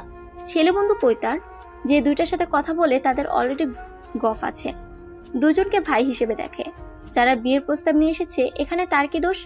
মানছে সে একটু কম বুদ্ধির মেয়ে, তাই বলে এত কথা শোনাবে তাকে? কয়দিন আগে সে না প্রেম নিবেদন করলো, তাকে নিয়ে সেও কিছু কিছু ভাবতে শুরু করেছিল। সব কি মোহ ছিল? নিধি মনে হচ্ছে আর দাঁড়িয়ে থাকতে পারছে না। ইমরেত কুল ডাউন, অনেক বলে ফেলেছো। স্মৃতি আর কিছু বলতে যাবে, তার আগে ইমরেত বাধা দিল। ওকে বলো আমার চোখের সামনে থেকে চলে যেতে, আমি নিতে পারছি না ওকে আর। ইমরেত কড়াভাবে বলল। স্মৃতির বিস্ময় হয়ে তাকিয়ে আছে যে রাগের শিকার হয়ে ইমরেত নিধিকে যত কথা শোনালো এর ফলে না তাকে পস্তাতে হয়। নিধির মনে হচ্ছে সে আকাশ থেকে পড়েছে ইমরেতের এই বিহেভিয়ার দেখে। নিজেকে সামনে নিয়ে উপরের দিকে যাচ্ছে, কিন্তু পাটাও মনে হচ্ছে ধীর পায়ে রুমে যেয়ে মাহিকে তার মা ডাকছে বলে ঘরের দরজা বন্ধ করে দিল। নিধি বুক ফেটে কান্না আসছে। এরকম বকা কখনো কোনোদিন খায়নি সে। কি দোষ ছিল তার? সে তো জানতো না তার জন্য বিয়ের প্রস্তাব আসছে। সে জানলে কি নিচে নামতো? বাবা মাকে তার খুব মনে পড়ছে। বালিশ আঁকড়ে ধরে কেঁদেই যাচ্ছে। স্মৃতি পেছন পেছনে সে দরজা নক করে রেসপন্স পায়নি। টেনশনে তার জান ও শুকিয়ে যাচ্ছে। কি থেকে কি হয়ে গেল আজকে? অপরদিকে ইমরিত নিজের রুমে সে নিজেকে লক করে বসে আছে। ঘরের জিনিসপত্র ভাঙচুর করে যাচ্ছে, তারপরও ক্ষান্ত হয় না সে। হাতে থাকা ফ্লাওয়ার বাসটা ভেঙে বলল, সাহস কি করে হলো আমার নিধির জন্য বিয়ের প্রস্তাব আনার? নিধির উপর শুধু আমার এই ইমরেত চৌধুরীর অধিকার। নিধি শুধু আমার। সব কয়টাকে শেষ করে দিব যে আমার নিধিকে কেড়ে নেওয়ার জন্য আসবে। যখন ইমরিত একটু শান্ত হলো তখন তার টনক নড়ল। নিধির সাথে ক্রোধের বশে কি বিশ্রী বিহেভিয়ার করেছে মনে পড়তেই তার মাথাটা কেমন যেন ফাঁকা ফাঁকা লাগছে। তাৎক্ষণিকভাবে ইমরিত নিজের রুমের দরজা খুলে বেরিয়ে পড়ল নিধির রুমের উদ্দেশ্যে। নিধির রুমে দরজা ধাক্কিয়ে চলে যাচ্ছে, কিন্তু নিধি দরজা খুলে না। স্মৃতি এমন দরজাতে বাড়ি দেওয়ার আওয়াজ শুনে মাহিকে বুকে থেকে নামিয়ে মেহবুবের কোলে দিল যেন ওকে দেখে। স্মৃতি ছুটল নিধির ঘরের দিকে, যেহেতু আওয়াজটা ওইখান থেকে আসছে। স্মৃতি এসে ইমরিতকে জিজ্ঞেস করলো, কি করছো কি এখন তুমি? দেখো না ভাবি, নিধি দরজা খুলছে না। এই নিধি, দরজা খুলো। দিল আরেকটা বাড়ি। স্মৃতি বলল, ও খুলবে না, আর ও না করেছে যেন কেউ বিরক্ত না করে। তুমি তো চেয়েছিলে যেন ও তোমার সামনে না আসে। তো ভাবি প্লিজ, তুমিও জানো আমি রাগের মধ্যে বলেছি, রাগ উঠলে হুঁশ থাকে না। আর ও বললেই হলো দরজা খুলবে না। এই খুলো, লাস্টবার বলছি। তখন না হয় রেগে বলেছি, এখন কিন্তু সত্যি সত্যি তোমার কানের নিচে চটকানা পড়বে একটা। ইমৃত চিল্লিয়ে বলছে, কাম উইথ মি। ইমৃতের হাত ধরে স্মৃতি টেনে নিয়ে গেল ডাইনিং এ। ইমৃতের সামনে পানির গ্লাস ধরল স্মৃতি। ইশারা জানালো পানিটা খেতে হবে এখন তাকে। ইমৃত পানিটা নিয়ে এক নিঃশ্বাসে খতম করে ফেললো। লিসেন টু মি কেয়ারফুলি ভাই। তুমি আজ যা ওকে বলেছো, অন্য কোনো মেয়ে হলে কিন্তু এখনই বাড়ি ছেড়ে চলে যেত। কিন্তু ও আছে, কারণ ওর মা বাবা আমাদের উপর অনেক ভরসা করে তাকে এখানে পাঠিয়েছে। সে চায় না তার বাবা মায়ের কাছে আমরা ছোট হই। আর তুমি যা বলেছো আজকে, তাতে তুমি নিজেও জানো নিধির মতো মেয়ে এই আমাদের জেনারেশনে পাওয়া খুব দুষ্কর। নিধির চালচলন যেমন সোজা সরল, তেমনি নিধির মনটাও পানির মতো স্বচ্ছ। নিধিকে আমার ছোট বোন আর কলেজেও ভাবি আমার, কারণ আমার নিজের কোনো বোন নেই। তুমি যখন নিধিকে এসব বলেছিলে, মনে হচ্ছিল তোমার গলায় একটা থাপ্পড় দেই, কিন্তু দেই নাই কেন জানো? নিধিকে যেমন বোন ভাবি, তোমাকেও আমি ভাই ভাবি, কারণ আমার ভাইও নেই। নিধিকে যতটা ভালোবাসি, আমি তোমাকেও আমার ভাই হিসাবে ততটাও ভালোবাসি। তাই তোমাকে বোন হিসাবে আমার শাসন করতে বাধা দেয়। তুমি নিজেও বুঝতে পারছো এখন রাগের বশে কথাগুলো যা বলেছো তা ভুল। রাগের বশে আমরা অনেকটাই হিংস্র হয়ে যাই। তুমি তো এমন ছিলে না। আমি জানি যতটুকু তোমাকে দেখেছি আর চিনেছি আর বুঝেছি যে তুমি তোমার এইসবের প্রতি কন্ট্রোল রাখো। তবে আজ কেন এরকম হলো? জানি নিধিকে নিয়ে তুমি অতিরিক্ত সিরিয়াস, অতিরিক্ত ভালোবাসো তুমি তাকে, কিন্তু তুমি আজ যা বলেছো ওকে, তাতে তোমার জন্য ওর মনে একটা দাগ কেটে গেছে। সে অনেক কষ্ট পেয়েছে ইমরান। স্মৃতি কথাগুলো বলল। I know that I hurt her a lot, but she also have to why I so mad about her that time. ইমৃত মাথা নিচু করে বলল, সবাই সবকিছু বুঝে না ভাই। তুমি যতটা ম্যাচিউর ও ততটা না। ওর নরম মনে অনেক আঘাত পেয়েছে তোমার এই বিহেভিয়ারে। স্মৃতি বলল, আমি ওকে মানিয়ে আসি। ইমৃত উঠতে গেলে স্মৃতি বসালো ওকে আবার। স্মৃতি বলল, এখন না, আজ এমন ধকল গেছে ওর উপর, সময় দাও। ওকে ছাড়া আমার দম বন্ধ হয়ে আসে ভাবি। ওকে ছাড়া আমার নিঃশ্বাস নেওয়াটাও দায়। আমি তো ওকে পাগলের মতো চাই। ওকে অনেক বেশি ভালোবেসে ফেলেছি সেই 4 বছর থেকে। ওকে আমি কারোর সাথে দেখা তো দূরে থাক, আমি ভাবতেও পারবো না। নিধি সবসময় উল্টাপাল্টা ডিসিশন নেয়। এই যেমন কয়দিন আগে হোস্টেল খুঁজছিল, আজকের আমার বিহেভিয়ার দেখে যদি অন্য কিছু করে, ও যদি আমারে ছেড়ে যেতে চায়, আমি ওকে খুন করে ফেলবো একদম। ইমৃত স্মৃতিকে কথাগুলো রাগে বলে উপরে চলে গেল। নিজের রুমে এসে ধরাস করে দরজা লাগিয়ে দিল। স্মৃতি দীর্ঘশ্বাস ফেলে নিজের রুমে এগোলো। সে জানে ইমৃত রাগী, যতটুকু তার চেয়ে অধিকতর বেশি ভালোবাসে নিধিকে। মেহবুবও তাকে তুলে নিয়ে বিয়ে করেছিল। যখন তার বিয়ের কথা অন্য কারোর সাথে চলছিল, মেহবুব স্মৃতির উপর যতটা দুর্বল, স্মৃতিও ততটাই দুর্বল। মেহবুবের শ্বাসে রাজত্ব করে যদি স্মৃতি, তাহলে স্মৃতির মনে রাজত্ব করে মেহবুব। এরকম পাগলামি ভালোবাসা দেখে স্মৃতি মেহবুবের ভালোবাসার জালে পড়েছিল। ঘরে এসে স্মৃতি মেহবুবের দিকে তাকিয়ে কথাগুলো ভাবছিল। দরজা লক করে এসে মাহিকে সাইডে দিয়ে কোলবালিশ দিল যেন পড়ে না যায়। আর তার পাশে স্মৃতি, পাশে মেহবুব গভীর ঘুমে মগ্ন। মেহবুবের বুকে মাথা দিয়ে কিছুক্ষণ বুকের ঢিপ ঢিপ শব্দ শুনল সে। হ্যাঁ, এখানে স্মৃতির বসবাস। মেহবুবের ঠোঁটে স্মৃতি একটু চুমু খেলো। মাথার চুলগুলোতে হাত বোলাতে শুরু করলো স্মৃতি। মেহবুব ঘুমের মধ্যে স্মৃতির পেটে হাত দিয়ে পা উঠিয়ে দিল তার উপর।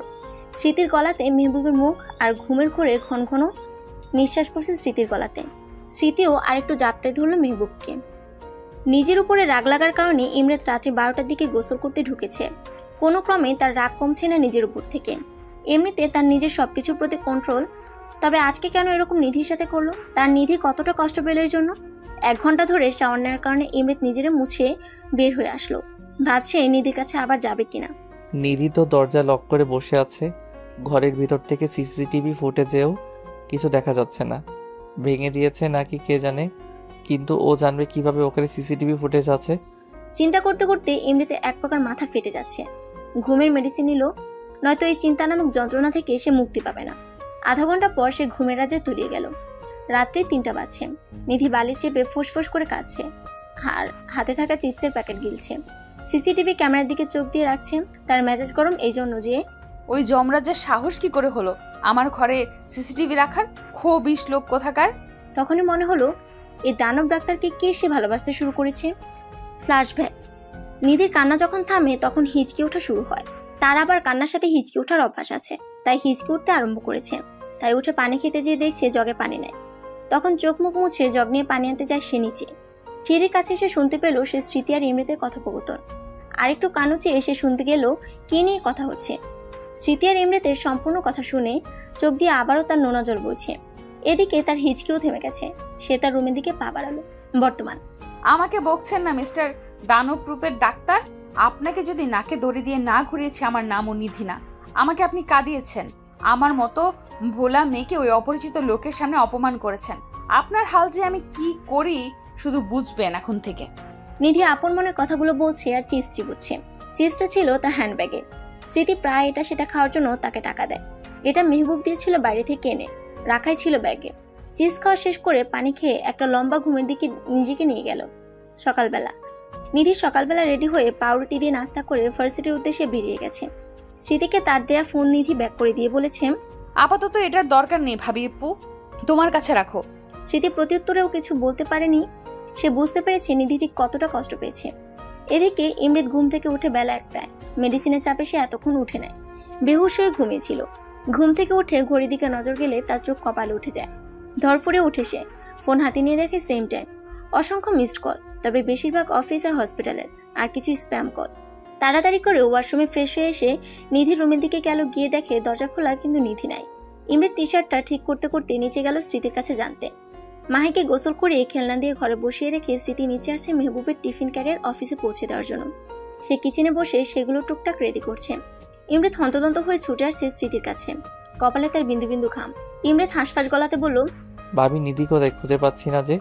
স্মৃতি অস্থির গলাতে বলল, আরে তুমি এখানে শ্বাস নিচ্ছ কেন?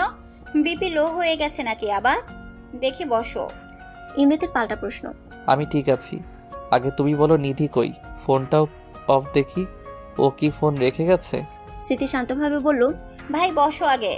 নিধি ভার্সিটি গেছে আর কালকে বকা খেয়েছে, তো এজন্য ফোনও নেয়নি। আসলে তুমি কথা বলো কেমন?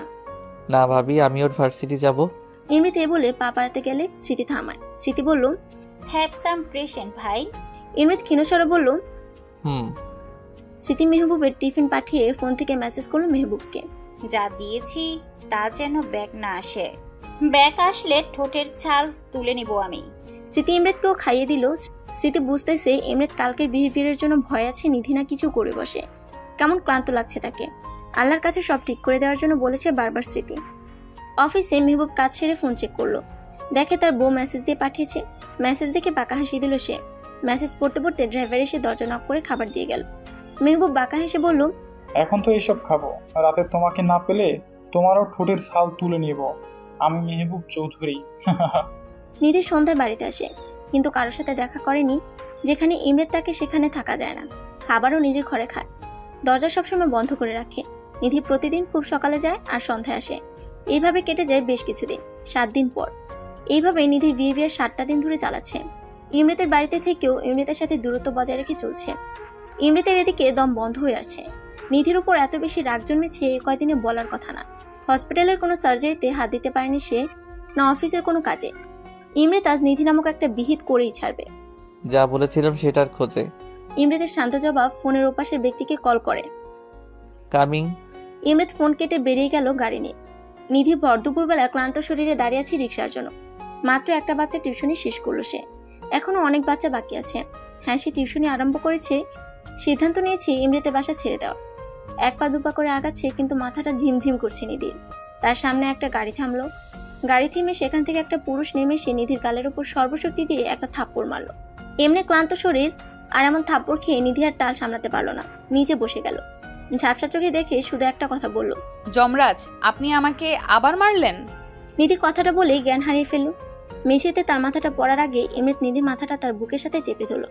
আশেপাশের মানুষ তাকাচ্ছে তাদের দিকে। ইমৃত সবার দিকে কেমন রক্তচক্ষু নিয়ে তাকালো। Show and now go all of you. আমার বউ বেশি তেরামি করছিল তাই মেরেছি। দেখা শেষ, জাস্ট লিভ। ইমরিতের চিল্লানি শুনে যে 5-6 জন মানুষ ছিল কেটে পড়ল। তোমার অবস্থা যে কি করি আমি এখন থেকে টের পাবা।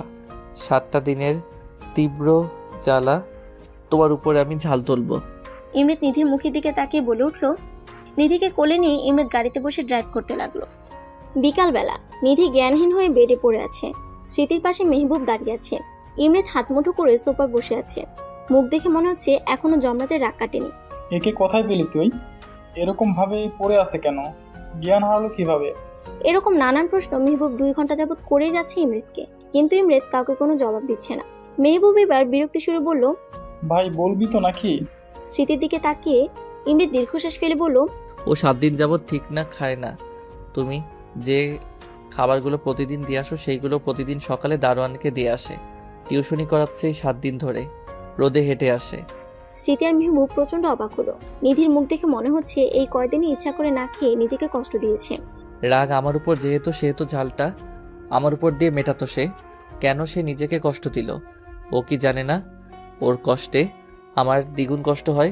স্মৃতি আর মেহবুব কি বলবে ভেবে পাচ্ছে না। আসলে তাদেরও ভুল, নিধির দিকে কড়া নজর দেওয়া উচিত ছিল। বাচ্চা মেয়ে আমানত সে, কিন্তু দিনের পর দিন সে নিজেকে এইভাবে কষ্ট দিবে এটা ধারণার বাইরে ছিল তাদের। নিধির দিকে তাকিয়ে, ভাইয়া তুমি ওর বাবা মাকে ফোন দাও, বিয়ের ডেট ফাইনাল করো। I don't want any kind of excuses. ও যা করেছে সে নিয়ে আমি আর রিস্ক নিতে চাই না। ইমরিত শান্তভাবে বলল। মেহবুবও সায় দিল, কারণ নিধির কর্মকাণ্ডে সেও ভয় পেয়ে গেছে কখন কি করে বসে। স্মৃতি শুধু একধানে নিধির শুকনো মুখের দিকে চেয়ে রইল।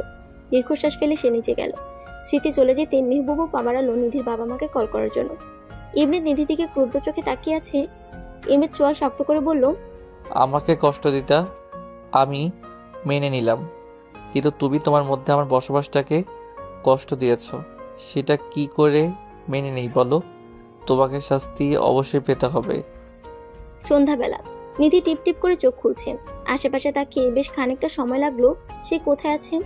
দুর্বল লাগছে তার নিজের কাছে নিজেকে। নিধির বসে উঠতে পরক্ষণেই মনে হলো তার সামনে ইমরিতে সে কত জোরে থাপ্পড় মেরেছিল। মনে পড়তে চোখে জল ভরে আসলো তার। নিধি চোখ মুছে ওয়াশরুমে গেল গোসল করতে। এরকম ভাবে সে 7টা দিন করেছে। গোসল সেরে নিচে যাবে তার আগেই স্মৃতি এসে পড়েছে তার রুমে। স্মৃতি নিধির দিকে তাকিয়ে আবার চোখ নামিয়ে নিল। খাবারটা শেষ করো। স্মৃতি শান্তভাবে জবাব দিল। নিধির বুকটা কেমনে মোচড় দিয়ে উঠলো স্মৃতির মুখে তুমি ডাক শুনে। কি হয়েছে ভাবিপু? তুমি আমাকে তুমি করে ডাকছো কেন? নিধি স্মৃতির দিকে এগিয়ে স্মৃতির হাত ধরে বলল, কিচ্ছু হয়নি। অপরিচিতদের আর আমার বয়সের ছোটদের তুমি বলি। স্মৃতি উত্তর দিল, কিছু তো হয়েছে, বলো। আমি কোনো ভুল করেছি? করে থাকলে বকো, মারো, এইভাবে কথা বলিও না প্লিজ ভাবিপু। নিধি কান্নামাখা কণ্ঠে বলল। নিধির হাত নিজের হাত থেকে সরিয়ে বলল স্মৃতি, তুমি খাবারটা শেষ করো, আমি দাঁড়িয়ে আছি, আমার আরো কাজ আছে। নিধি এবার হাওমা করে কাঁদতে আরম্ভ করলো স্মৃতিকে ধরে। স্মৃতির এরকম বিহেভিয়ারের সাথে সে পরিচিত নয়। স্মৃতি আর সামলাতে না পেরে উঠে নিধিকে ধরে সেও কেঁদে দিল। স্মৃতি নিধির মাথায় হাত বুলিয়ে দিয়ে বলল, একবার বলতে পারতি রাগ কার উপর করেছিস, ঝড় নিজের উপর দিয়ে তুললি। একবার জানাতে পারতি আর না খেয়ে তোর শরীর কত দুর্বল করেছিস, বুঝতে পারছিস? স্মৃতি কিছুক্ষণ থেমে বলল, ইমরেতের উপর রাগ করেছিস। ইমরেত তোর জন্য পাগল হয়ে তোকে হন্যে হয়ে আজ খুঁজেছে, রাগে বকেছে সেটা বুঝেছিস, কিন্তু তুই বুঝলি না তার রাগের চেয়েও গভীরতা বেশি তোর উপর ভালোবাসা তার। ইমরেত তোকে কতটা পাগলের মতো ভালোবাসে, তিলে তিলে কতটা না পাওয়া যন্ত্রণা ভুগে আসছে 4টা বছর ধরে, আমি দেখে আসছি। নিধি নাক টেনে জবাব দিল, আমি যে তাকে খুব ভালোবাসি ভাবিপু। স্মৃতি অবাক হয়ে প্রশ্ন করলো, মানে কবে থেকে? আর ভালোবাসলে এরকম করলি কেন? তারপর নিধি বলতে শুরু করলো সেদিন রাতে স্মৃতি আর ইমরিতের কথা শুনেছে। ইমরিতকে নিয়ে তার আংশিক ফিল নিয়ে বলা। সব শুনে স্মৃতি তো হতভম্ব। এরা দুজনেই এমন আজাইরা কাজ করবে, মাথা খারাপ হবে তার। নিধি নাক টেনে বলল, আমি শুধু ওনাকে বোঝাতে চেয়েছি আমাকে কষ্ট দিলে উনিও আঘাত পান। ভালোবাসাটা আমার কতটুকু তার প্রতি সেইটুকু শুধু বোঝাতে চেয়েছি এই কয়দিনে। আমি তার সামনে যাইনি ঠিকই, কিন্তু তাকে এই কয়দিনে চোখের আড়াল হলে আমার জন্য তার ছটফটানি দেখেছি। আর আমি সাকসেস হয়েছি, কিন্তু বেয়াদবটা আজ আমাকে আবার মেরেছে। স্মৃতি হেসে বলল, তো কি করবে? তুই এত পাজি, এমন কাজ করে কেউ? তো উনি আমার রুমে সিসিটিভি রাখবে কেন?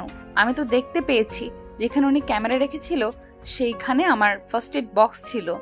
আমার আঙুল কেটে যাওয়াতে ওইখান থেকে ওয়ান টাইম ব্যান্ড আনতে যেয়ে দেখি ওখানে সিসিটিভি ক্যামেরা, আমি দেখে ভেঙে ফেলেছি তখন। স্মৃতি কি বলবে এদের কাহিনী দেখে বুঝে উঠতে না পেরে নিধিকে খাইয়ে দিয়ে নিচে চলে গেল। রাতের বেলা 1টা বাজছে, নিধির ঘুমায় না। ইমরেত একবারের জন্য তার ঘরে আসেনি। মেজাজটাই নিধির খারাপ হয়ে যাচ্ছে। সেধে আসলে কি হয় বাবু? নিধি আর থাকতে না পেরে ইমরেতের ঘরে গেল, দেখে ইমরেত নাই। তখন সে নিচে গেল ফ্রিজ থেকে আইসক্রিম খেতে। আইসক্রিম খেয়ে মাথা ঠান্ডা করবে সে। নিধি নিচে যেয়ে কিচেনে দেখতে পেল ইমরেত খালি গায়ে ফ্রিজ খুলে ফ্রিজ থেকে পানির বোতল বের করে খাচ্ছে। ফকফকা বডি দেখে নিধির চোখ কপালে। এত সুন্দর ফিগার কোনো ছেলের হয়? একটু কম সুন্দর হলেও পারতো। আরো মেজাজ খারাপ হয়ে গেল যে উদাম শরীর নিয়ে নিচে আসে এই জন্য। এই মুহূর্তে কে যদি তার খালি গায়ে দেখে, তার সুন্দর জমরাত জামাইকে দেখে ফেলে, তাহলে নজর দিয়ে দিবে। নিধি যেয়ে ইমরিতের মুখ থেকে বোতল নিয়ে নিল। ইমরিত কিছু বলল না। ইমরিতের সামনে ঢকঢক করে পানি খেয়ে ফেলল নিধি। নিধির করা প্রশ্ন, আপনি যে রূপবান তা দেখানো লাগবে সবাইকে? নিধির এমন প্রশ্নে ইমরিত ভরকে যেয়ে হাসি পেলেও নিজেকে কন্ট্রোল করে নিধিকে অ্যাভয়েড করে উপরে যাচ্ছিল। ইমরিতের অ্যাভয়েডনেস দেখে নিধির মাথা খারাপ হয়ে গেল। ইমরিত যাওয়ার জন্য পা বাড়ালে নিধির ইমরিতের হাত টেনে ধরে সামনে আনলো। ইমরিত নিজে নিজে বলল, এত শক্তি কই পাইলো এই মেয়ে? এত দুর্বল দেখলাম তাও। নিধি রেগে বলল, উত্তর না দিয়ে কই যান? I am not interested. নিধির কর্মকাণ্ড দেখে ইমরিতের হাসি পাচ্ছে, কিন্তু সে দেখতে চায় নিধি কি করে। নিধি রেগে বলল, কি বললি? নিধির মুখে তুই ডাক শুনে ইমরিতের চোখ কপালে। সে অন্তত এটা আশা করে নাই। নিধি রেগে ইমরিতকে কাছে টেনে ইমরিতের চুল মুঠো করে মুখের কাছে যেয়ে তার ঠোঁটে ঠোঁট ডুবিয়ে দিল। আকস্মিকভাবে ইমরিতের চোখ আলোর মতন হয়ে গেছে। সে ভাবতে পারে নাই নিধি এমন কিছু করবে। এদিকে নিধি তার চুল টেনে ঘাড়টাকে টেনে ধরে চুমু খেয়ে যাচ্ছে। বেশ কিছুক্ষণ নিধি চুমু খাচ্ছে, তার ঠোঁটে কামড়ও দিয়েছে। ইমরিতেরও আর কন্ট্রোল করা পসিবল হচ্ছে না। নিধি সরতে যাবে, তার আগে ইমরিত তাকে দেয়ালে চেপে ধরে কেমন তৃষ্ণাতুর হয়ে চুমু খেতে আরম্ভ করলো। উদাম বুকে নিধির নখের দাগও বসলো কয়েকটা। নিধির কোমর জুড়ে ইমরিতের হাত খেলা করছে। নিধি শ্বাস নিতে পারছে না, কিন্তু ইমরিত ছাড়ছেও না। এদিকে একে অপরের বুকের সাথে লেগে আছে তারা। ভালোবাসি আপনাকে খুব, কখনো ছেড়ে যাবেন না প্লিজ। এই বলে নিধি ইমরিতকে জড়িয়ে ধরে কান্না করে দিল। ইমরিতের বুকে নিধি হেলান দিয়ে আছে। দুজনে এখনো কিচেনে। নিধি ছাড়ছে না আজ ইমরিতকে। ইমরিত ওঠার নাম নিলেই নিধি ভ্যাবে করে উঠছে একটু পর। কোন পিচ্চিমের পাল্লায় পড়লো সে। কিন্তু নিধির এরকম বাচ্চাপনা দেখে ইমরিত ফিদা হয়েছিল। বেশ কিছুক্ষণ পর দেখলো নিধির সারা শব্দ নেই। তাকিয়ে দেখলো, সে দেখে নিধি ঘুমিয়ে পড়েছে হেলান দিয়ে। ইমরিত মুচকি হেসে কোলে করে নিধির রুমে এগোলো। নিধির রুমে নিধিকে শুয়ে দিয়ে নিধির কপালে চুমু এঁকে দিয়ে বলল, ভালোবাসি। নিধির গায়ে কম্বল দিয়ে ইমরিত নিজের রুমে গেল। আজ তার অনেক শান্তি লাগছে। তার নিধিমণি তাকে ভালোবেসে ফেলেছে। কতটা দিন অপেক্ষায় ছিল এই দিনের। ইমরিত নিজের ঘরে যে বালিশের মাথা দিয়ে চোখ বুঝলে নিধির হাসি মাখা ছবি ভেসে ওঠে। এর প্রতিবিম্ব দেখে ইমরিত মুচকি হেসে ঘুমের রাজ্যে পাড়ি জমালো। সকালবেলা নিধি ঘুম থেকে উঠে ফ্রেশ হয়ে নিচে আসতে তার চোখ চড়ক গাছ। তার বাবা মা নিচে বসে হেসে হেসে কথা বলছে। ইমরিত তার মেহবুব ভাইয়ের সাথে তার মায়ের কোলে বসে মাহি কি যেন খাচ্ছে। নিধি মা বলে ডাকতে তার মা তার দিকে তাকিয়ে হাসি দিল। নিধির মা এসে বলল, আমার মা কত বড় হয়ে গেছে যে এখন বিয়ে দিতে হবে। বিয়ের কথা শুনে সে অবাক। পরে সব বিস্তারিত আলোচনা শুনে বুঝলো এই যমরাজ অর্থাৎ ইমরিত তার বাবা মাকে ডেকে এনে বিয়ের কথা তুলেছে। বিয়ের ডেটও ফিক্সড হয়ে গেল। ঘরোয়াভাবে বিয়ে হবে। নিধির এক্সাম শেষে বড় করে অনুষ্ঠান হবে। ঘরোয়াভাবে বিয়ে হলেও কিছু টুকিটাকি কেনাকাটা তো করাই লাগবে। স্মৃতির মন্তব্য, তাই তাদের সিদ্ধান্ত অনুযায়ী আজকে সন্ধ্যায় সবাই শপিংয়ে যাবে। ইমরিত নিধিকে একা ডাকলে নিধি শুধু মুখ ভেঙচি দিচ্ছে কখন থেকে। ইমরিত এবার রেগে সবার মনোযোগ ভাগ হইলে নিধির হাত ধরে পাশের রুমে ঢুকে দেয়ালে চেপে ধরে ঠোঁট কামড় দেয়। নিধি বলল, আউচ, আস্তে দানব। ইমরিতের বাঁকা জবাব, হ্যাঁ তোমারই তো। কোনো সমস্যা? নিধি আবার বেঞ্চি দিল। ইমরিত এবার নিধির ঠোঁট আঁকড়ে ধরে চুমু খেতে শুরু করলো। নিধিও কম যায় কিসে, নখ দিয়ে দেবে দিচ্ছে ঘাটতার। সন্ধ্যাবেলা সবাই খুব শপিং করছে। মেহবুবার ইমরিতের কাজ পড়ায় সাথে আসতে পারেনি তারা। নিধির জন্য লাল বেনারসি আর ইমরিতের জন্য সাদা ধবধবে পাঞ্জাবি। শীতে গয়নাও কিনলো নিধির জন্য। শপিং শেষে রাত 10টার দিকে তারা মল থেকে বের হয়ে গাড়ির কাছে আসে। ড্রাইভার ব্যাগগুলো গাড়িতে তুলে সবাই দাঁড়িয়ে আছে। মাহি হুট করে বলল, মা পুপি কই? এই তো। স্মৃতি বলে দেখতে যেয়ে দেখে নিধি নাই। নিচে নিধির ব্যান্ড পড়েছে চুলে। হন্য হয়ে খুঁজতে আরম্ভ করলো, কিন্তু পায় না। স্মৃতি আর নিধির মায়ের বুক কেমন করছে এইসব দেখে। তারা আরেকবার গোটা শপিং মল দেখে এলো, কিন্তু পেল না। স্মৃতি তখন মেহবুবকে ফোন করে জানাতেই মেহবুব ইমরিতকে জানালো। ইমরিতের বুক ধুপ করে উঠলো ভাইয়ের এমন কথা শোনানোতে। ইমরিতকে বলার পর সে 1 সেকেন্ড দেরি না করে সাথে সাথে বাড়ি পৌঁছালো। বাকিরাও বাড়ি গেছে। নিধির মা বারবার অজ্ঞান হচ্ছে। নিধির বাবা কেমন জড়সড় হয়ে বসে আছে। ইমৃতের চোখ এত বেশি লাল যে মনে হচ্ছে রক্ত বের হবে। শপিং মলের আর রাস্তার সিসিটিভি ফুটেজ আনলো। ল্যাপটপে বসে দেখছে সে। দেখতে পেল নিধিকে একদল ছেলে পিছন থেকে অনেকক্ষণ ধরে ফলো করছে। তারা যখন শপিং শেষে নিচে নামলো, সবাই সামনে নিধি পিছনে দাঁড়িয়ে চুল খোপা করে ব্যান্ড দিতে যাবে, অমনিতে একটা গাড়ি এসে একটা লোক নেমে নিধির মুখ চেপে গাড়িতে নিয়ে চলে গেল। ব্যান্ড ওখানেই পড়ে রইল। নিধির বাবা বলল, আরে এটা রকি না, জমিদারের ছেলে? নিধির বাবার এমন আর্তনাদে ইমরেতের কাছে সব ঘটনা পানির মতো স্বচ্ছ। সব পুলিশ গোয়েন্দাকে জানানো হলো 1 ঘন্টার মধ্যে তার বউয়ের নিউজ চায়।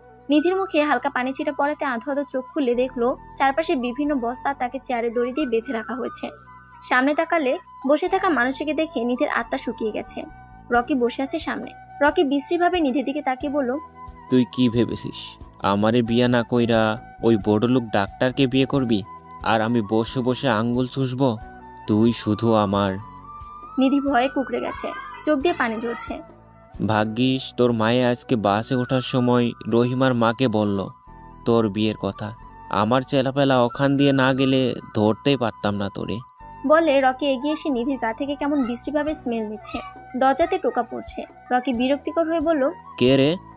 বস, পুলি আইছে খাবার নিয়ে, তোরা ব, আমি আইতাছি। বলে রকি বেরিয়ে গেল। নিধির মুখে ক্লোরফর্ম মেরে নিধি বেহুশ হয়ে পড়ল। 2 ঘন্টা পর নিধির আবার জ্ঞান ফিরল, কিন্তু বাধা অবস্থায়। রকি দেখি আবার আসছে, কিন্তু চাহনি তার বিশ্রী। রকি বলল, জায়গা পড়ছস, আই বাসরটা সাইরানি। না প্লিজ, পায়ে পড়ে, তোমার ক্ষতি করবে না। নিধির শরীরে কুলো না, তারপর আকুতি মিনতি করছে। রকি সেই তোয়াক্কা না করে নিধির গা থেকে ওনাটা টানতে যাবে, অমনি রকির মুখে লাথি পড়াতে মুখ থুবড়ে দূরে পড়ল। নিধি চোখ তুলে তাকালে হাসি রেখা ফুটলো মুখে, চোখ দিয়ে বৃষ্টি পড়ছে তার। অস্ফুট স্বরে বলল, নিধি। ইমরেত তাড়াহুড়ো করে এসে নিধিকে বুকে ধরলো। নিধির ফোনের লোকেশন ট্র্যাক করে জানতে পেরেছে সে নিধির ব্যাগ দেখে দূরে পড়েছে। রকি এগিয়ে আসলে ইমরেত আবারও এক লাথি দিল।